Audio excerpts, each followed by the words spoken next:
भारत की भिन्न भिन्न संस्कृतियां और भिन्न भिन्न खान पान जब एक साथ मिल जाते हैं तो आपके खान पान का एकदम रंग ही चेंज हो जाता है।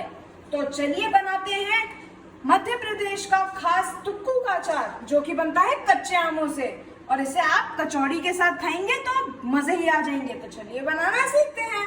तो इसके लिए हमने ले लिए हैं कच्चे आम, जिसका गूदा ज्यादा हो और गुठली छोटी हो। बहुत ही हार्ड और बहुत ही ज्यादा गूदे वाला पसंद करना है, और ये खट्टा होना चाहिए। और साथ में हम ले लेंगे काले चने। यहाँ पर मैंने गोल्डन हार्वेस्ट के लिए हैं, आप कोई भी कंपनी के ले सकते हैं। तो मैं इन्हें धो के फुला लेता हूँ। तो अब मैं अपने काले चनों को निकाल के उसको फुलाने के लिए रख देता हूँ। आम के साथ हमें चाहिए एक खास इंग्रेडिएंट, जो है फूले हुए काले चने। उसके साथ में हम ले लेंगे कच्चा या फिर पका हुआ सरसों का तेल, एसिटिक एसिड या फिर उससे बना हुआ विनेगर। अब ये जो है कम्प्लीटली ऑप्शनल है, पर इससे खट्टापन आपके अचार में आ जाता है, प्रिजर्वेटिव की तरह ही काम करता है। पर अगर आपको ये नहीं डालना है तो वो आपकी मर्जी है।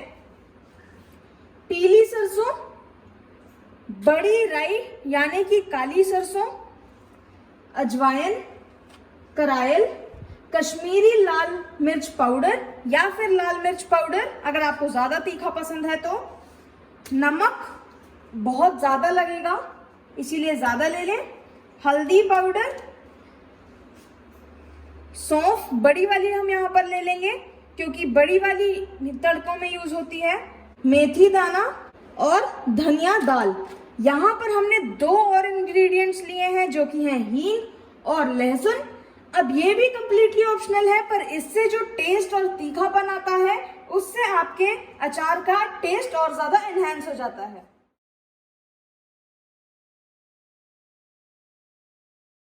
अपने आमों को छील के धो लिया था, तो मैं सुखा लेता हूँ इसे, ताकि इसका थोड़ा सा पानी निकल जाए।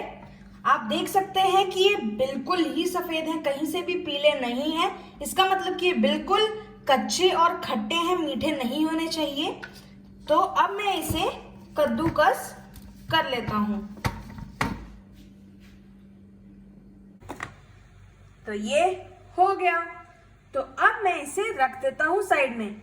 ये आप पता है किस लिए यूज कर सकते हैं? पना बनाने के लिए, या फिर दाल को पकाते टाइम उसमें डाल दीजिए, टेस्ट एकदम दुगना हो जाएगा।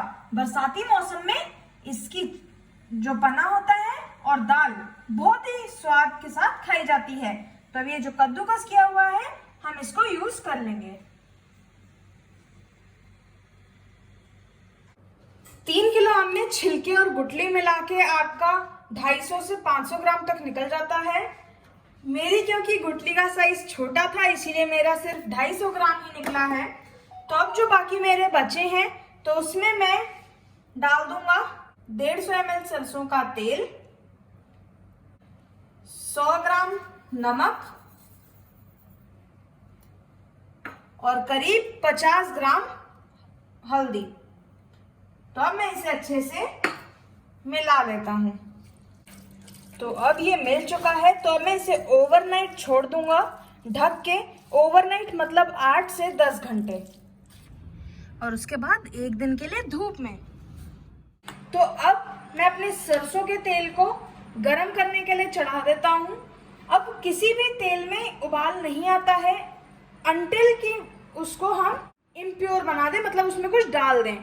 पता कैसे चलेगा कि अभी गर्म हो चुका है? इसमें से भाप उठने लगेगी। तो आप इसमें ठंडा भी डाल सकते हैं, पर गर्म करने का क्या फायदा होता है कि आपका जो अचार होता है वो ज्यादा चलता है। अब मेरी कढ़ाई हो गई है गरम, तो अब मैं सबको एक एक करके ड्राई रोस्ट करता हूँ, तेल से नहीं, ऐसे ही। तो सबसे पहले हमने डाली राई, और इसको हम इसकी खुशबू आने तक कर लेंगे। तो ये देखिए चटकने लगा है और खुशबू भी बहुत अच्छी आने लगी है। तो अब इसे निकाल लेते हैं। अगर आपको कोई एक मसाला बहुत अच्छा लगता है तो आप उसे अलग से निकाल लें, पर मुझे सारे के सारे पिसे हुए ही अच्छे लगते हैं, इसीलिए मैं सबको एक साथ निकालूंगा और एक साथ ही पीस लूंगा।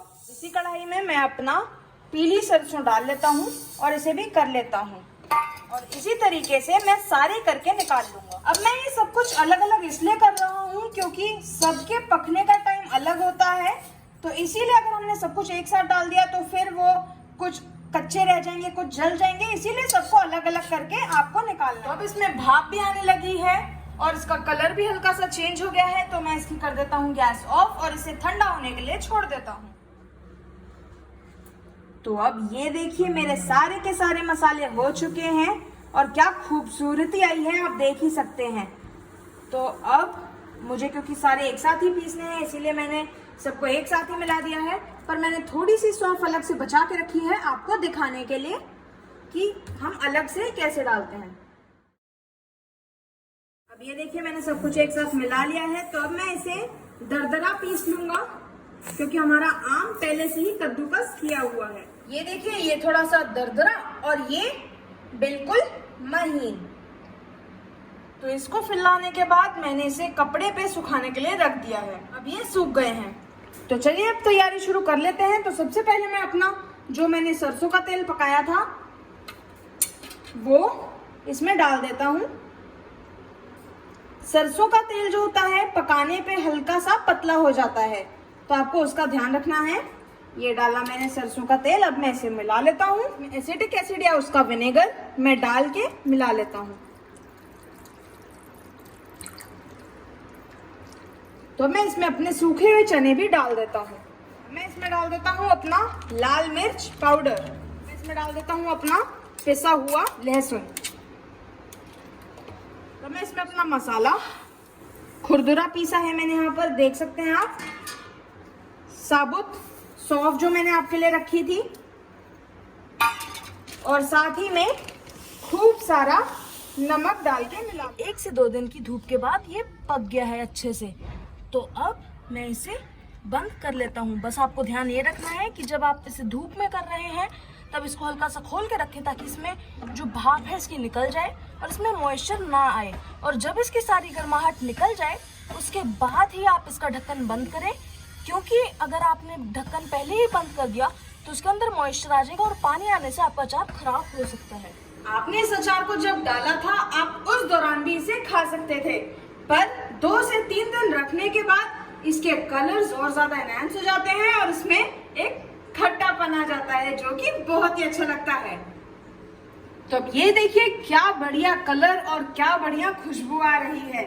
अब इसमें आप जो खुरदुरे मसाले थे उसकी ब्यूटी तो देखिए। आप भी इसमें खुरदुरे या फिर महीन डाल सकते हैं, पर खुरदुरे में ज्यादा अच्छा लगता है। तो एंजॉय कीजिए। 3 किलो आम से बन जाता है 5 किलो अचार।